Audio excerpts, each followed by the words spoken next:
इस आदमी को गलती से एक हीरा मिल गया, लेकिन उसने किसी को बिना बताए उसे मुंह में छिपा लिया, ये सोचकर कि उसकी ये छोटी सी चाल गार्ड्स को बेवकूफ बना देगी। लेकिन तभी अचानक सुपरवाइजर सीधा उसकी तरफ चलकर आ गया। लाओ मुझे दो।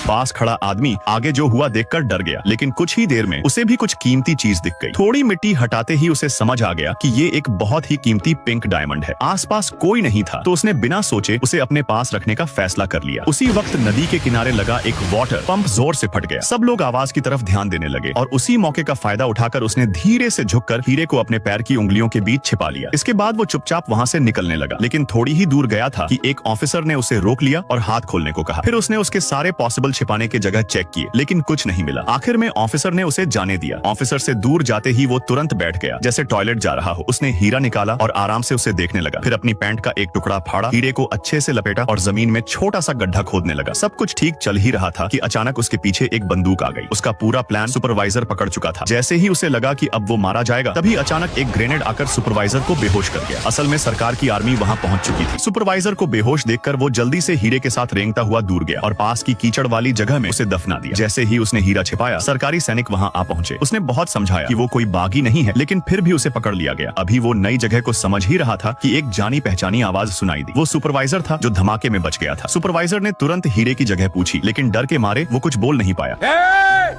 मेरे भाइयों, मैं उस आदमी को $1000 दूंगा जो मुझे हीरा निकलवा के देगा इस नामुराद से।